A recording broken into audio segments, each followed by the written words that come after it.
They chose the codename Operation Seedpod because they imagined Earth as soft soil waiting to be pried open. In every War College simulation, the Xyrix Empire's petal-class landing pods descended through atmosphere after atmosphere, split like jet-black flowers, and scattered shock troops that conquered before local governments even remembered how to spell surrender. No simulation had ever run the variables called hobbyist tinkering, mean velocity, or grandma engineering. Generals found such factors unserious, like sudden jokes during a funeral. When they launched on the 218-day outbound burn from Vikrant Prime, they carried the calm certainty of predators who had never yet looked ridiculous. The first wave entered on a winter night for the Americas, monsoon noon for the subcontinent, sunrise at Sydney's beaches. Each landing petal was a self-forging spear wrapped in ablative ceramics that sloughed off in glowing flakes. Anyone glancing up would have mistaken the invasion for a meteor shower and perhaps paused to pull out phones for a quick sky video. By the time the petals cracked open, serrated tripedal exosuits stomped onto asphalt, kinetic rifles ready to herd civilians toward caution-tape fields marked on Empire maps. They expected screams, flight, white flags. They got 1,000 tiny derailments instead, none lethal, all maddening. Commander Jacques' platoon seized a Johannesburg broadcast tower to deliver compliance demands. The glass lobby, usually empty except for a sleepy security guard, was barricaded with vending machines arranged like chess rooks. Behind them crouched 3 janitors and 2 interns gripping slingshots loaded with glass marbles. One marble ping-ponged down a corridor, clinked a knee servo, jammed the joint. Another zipped into a rifle's cooling slit, shattered and lodged razor fragments in the coolant sluice so the weapon cooked itself stupid. Jacques shouted for power, stun pulses. Tower technicians, who had spent years overhauling the lightning grounding grid to reduce brownouts, had unknowingly made the whole building a perfect stun siphon. The pulse crackled, dove into the ground bus, and vanished down a service shaft. The interns blinked, surprised that their improvisation had worked at all. Across the Atlantic, Petal Group 9 touched down in Wheat outside Lyon, France. They deployed centimeter-perfect perimeter drones that burrowed steel taproots. The drones promptly disappeared underground. Minutes later, the soil heaved in yeasty fountains, smelling faintly of champagne. The farm belonged to Madame Chartier, who had partnered with the local École Polytechnique to test carbon-eating mushrooms as a climate project. Turns out carbon-eating fungi adore exotic Xyrix alloys. They digested the perimeter steaks like free lunch. Madame Chartier watched the rising gas bubbles, shrugged, and offered the aliens warm bread with salted butter. They stared at her as if she were a malfunction. Tokyo received Petal Group 14. Xyrix walkers wheeled off the Shudo Expressway, planning to secure transit. The road's suspension safeguards, built to survive earthquakes, sensed unforgiving load and locked magnetically, converting the multi-lane artery into a mile-long static trap. Walker platforms became 20-ton paperweights. Someone live-streamed the sight of armored giants pushing their own vehicles downhill. Half the planet tuned in. Comments exploded with strategy proposals. Weld escalator motors to bollards, jam aquarium pumps in gun muzzles, aim cheap laser pointers into visor optics. Every suggestion turned into a new micro-skirmish blueprint within minutes. With each embryonic failure, the humans revised their improvised instruction manual. By lunchtime, the free peer-edited document titled Bug Stomper Tips, Reverend 2.0 inches, circulated in 17 languages. Thread, carbon fiber ladders insulate against stun arcs. Thread, municipal water cannons overload heat sensors. Thread, spray paint a QR code on their chest armor so auto-targeting recognizes allies as hostiles and locks out trigger permissions. Twitter, TikTok, and a half-dozen darknet forums formed an ad hoc high-speed general staff composed of welders, teenagers, flight attendants, backyard chemists, and the occasional bored astrophysicist. Hour 18, Escalation directive from Xyrix High Command. They switched every rifle from nerve mesh compliance to lethal pulse. The first lethal volley tore into Darvi's narrow lanes in Mumbai, scoring walls and fountains. Commanders anticipated chaos. Residents vanished into alleys too tight for tripedal suits. From rooftops came sacks of spice, turmeric, chili, black pepper mixed with rosine. When the dust cloud billowed, thermal cameras saturated amber and crimson, infrared drowned in convective bloom. Women hammered pots and bowls in overlapping rhythms, engineered on the fly by local sound artists who knew exactly how the exosuit's acoustic maps worked. Ear-splitting polyrhythms echoed between concrete walls, confusing sonar pings until troopers walked in jittery circles seeking ghosts. When they stumbled into open squares, hopscotch grids dusted in copper filings finished the job.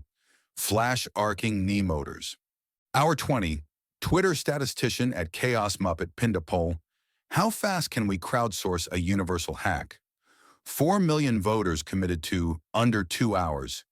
Beta testers from gaming clans injected Rick Astley's Never Gonna Give You Up into the invasion's comm packet header because they could.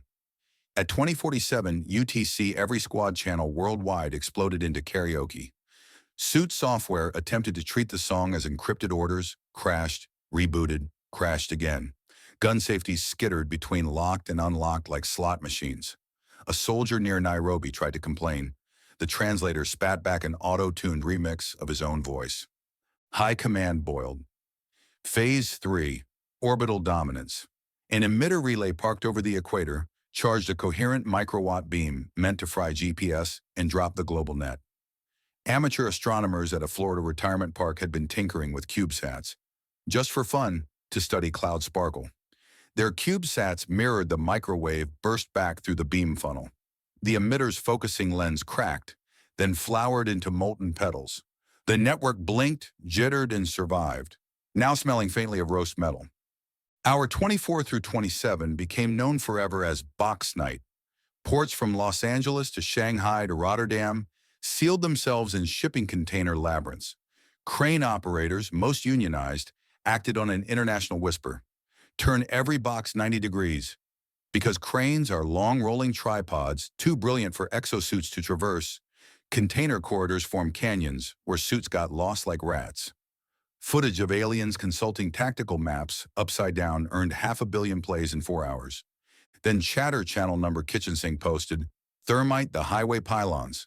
Electricians in California used surplus highway flare sticks to slice load-bearing rebar. Minutes later, a walker burst through the container roof and triggered a deliberately weakened overpass, which collapsed with cinematic timing. Video cut together by a teenage editor over dubstep became humanity's first propaganda blockbuster. At this stage, even Xyrix psychological warfare officers felt the ground tilting. They'd wanted to intimidate. Instead, they faced slapstick entanglement, Turkish delighting their entire chain of command. They pivoted to terror drones the size of motorcycles, each with Talon lasers. Predictable counter, children in Old Delhi decorated local pigeon populations with metallic festival ribbons. Radar and the drones saw a blizzard of false positives and began avoidance spirals that tangled them in thousands of kite strings. Drone wreckage rained among monsoon puddles, collecting at curbs like fake mechanical crows. Hour 30, petty sabotage matured into dense mathematics. A group of MIT dropouts exploited refraction properties of the invasion's plasma shields, discovering that cheap supermarket green lasers achieved coherence at the shield's harmonic kickback frequency. They wrote a 200-line open-source firmware patch for off-the-shelf drone camera gimbals. Hobby drones pivoted to scanning Xyrix detachments and auto-painting shield domes with green lace, causing energy feedback loops that cratered shield capacitors into blackened slush. New update, Bug Stomper tips revised. 6.9, highlighter from office supply stores doubles as dye for absorbing residual heat. Splash liberally. Hour 32, casualty graphs soared. Not dead humans. Dead suits, fried rifles, drones. Xyrix troopers could still kill. They simply couldn't find functioning hardware or a stable line of command. Random pop songs kept hijacking proximity chat. Suit HUDs displayed floating Space Invader cartoons wearing cowboy hats. Power pack coolant leaked peasant cinnamon smell. Some human chem prank. Commander Zalk transmitted an emergency extraction plea from inside a Cape Town cul-de-sac where neighborhood dads had welded old bicycle frames into a geodesic trap. High Command refused. Too many assets still theoretically intact. He contacted the global feed instead, an act of mutiny punishable by immediate neural scorch. He didn't care. The feed showed sprawling diagrams of Earth's improvised stratagems, annotated in languages he couldn't read. Whatever this was, it dwarfed conventional insurgency, a kaleidoscope of trickster engineering, mimetic dart-throwing, kindergarten chemistry, crowd humor, and ruthless empathy. He concluded a humbling fact. Every Earthling seemed a nascent guerrilla scientist. When Petal Group 37 attempted a final push toward Washington, D.C., they found every major bridge blocked by truckers who'd looped their rigs into a ring and welded wheels. Firefighters filled the ring with foam sealant that solidified into a barricade. Helicopters lifted alternate strike teams only to have rotor intakes jammed with cheap mylar balloons printed with smiling emojis. Suit wings hissed, stalled, crashed into the Potomac, where volunteer kayakers paddled out to collect rifles before the exosuits climbed ashore. Hour 35. High Command at last sent the extraction order, but withdrawal trajectories meant cutting through aerospace streetlights of improvised microwave antennas humans had installed overnight on rooftops, XTV dishes strung with salvaged magnetron guts. Plasma petals would fry if they crossed those ignition lines. Options collapsed into three: fight and be memed to death, idle until starved, or open channels for surrender.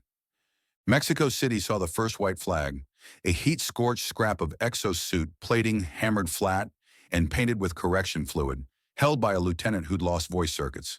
He brandished a crude Spanish placard. Lo siento, déjame salir. Volunteers gave him a chilled horchata, duct-taped the placard larger, and directed him to the Zocalo, where captured troopers already knelt with apology signs beneath neon Jaguar murals. A conga line of school kids danced around them, filming TikToks to La Bamba remix. The flagship in orbit prepared failsafe scuttling. Unknown Earth hackers had long since tunneled into its maintenance firmware through a vulnerability credited to Shakespearean null pointer. When the detonation sequence triggered, instead of disintegrating, every petal ejected canopy parachutes the size of football fields printed with surrender emojis and cartoon whales wearing birthday hats. Those giant silk sheets drifted over capitals, visible from space, turning war into carnival. High Command's next broadcast came on every open frequency. Soul defenders, we seek terms. The global chat elected spokeswoman Dr. Emilia Reyes, a civil engineer who had spent the last 30 hours reinforcing Manila seawalls with student volunteers. Her voice shook with exhaustion and caffeine. She answered, apology first, then reparations, then sweet buns. The bun request triggered debate among negotiators. Cinnamon, cardamom. Human media instantly polled preferences. Diplomatic AIs concluded buns had significant psychological value for Earthlings facing stress. Flavor as group ritual. Xyrix culinary units installed emergency bakeries in flagship cargo bays. Seeds for wheat analogs were lacking, but hydroponic yeast paste did well enough. Within hours, drones descended worldwide holding warm pastry trays. Photos show frontline medics passing out alien-baked cinnamon spirals to giggling toddlers. The treaty signing happened 6 weeks later atop a decommissioned North Sea oil platform repurposed as a seastead auditorium. The document, printed on polymerized seaweed paper, carried the cheeky title, "We accept your apology and your climate tech." Clauses: full confession broadcast in Galactic Standard. Climate terraformers transferred to Earth in allied worlds in need. Star charts for safe passage through Empire lanes, valid 100 years. Cultural exchange missions focusing on mimetic resilience training. 2,000 baking trays of cinnamon buns, rotated fresh quarterly. The Xyrix delegation landed in a single shuttle, walked a red carpet fashioned from leftover parachute silk, and signed. Flashbulbs caught their pallid faces as Earth's representatives, janitors, farmers, coders, retirees, stamped the treaty with rainbow ink thumbprints. Journalists later asked Dr. Reyes why humanity hadn't demanded tribute in gold, ships, or systems. She replied, "Gold's just a rock. Ships age. Star charts help everyone. Pastries remind us to laugh." Colonel Jacques was repatriated and became an unlikely celebrity. Returning to Vikram Prime, he delivered a scathing report titled predatory underestimation in highly networked civilizations. The Empire purged half its battle doctrine staff and opened scholarship programs titled Applied Improvisation, co-taught remotely by Terran stand-up comedians. Among Xyrix youth, cinnamon flavoring became trendy, associated with both defeat and exhilarating novelty. Generals grumbled every time recruits chewed cinnamon gum on parade. The scent now triggered mild stress responses in older officers, a Pavlovian kneel. The Empire also banned Vinyl Rick Astley from all training halls. The ban lasted 3 weeks before smugglers imported crates labeled hydraulic lubricant. Soon cadets were swapping bootleg karaoke chips. Rumor said it improved hacking reflexes. On Earth, victory commemorations avoided militaristic pomp. Instead, neighborhoods held annual Maker Nights. The rules: 5 household items, 1 microcontroller, 2 hours, invent something that would have ruined an exosuit's day.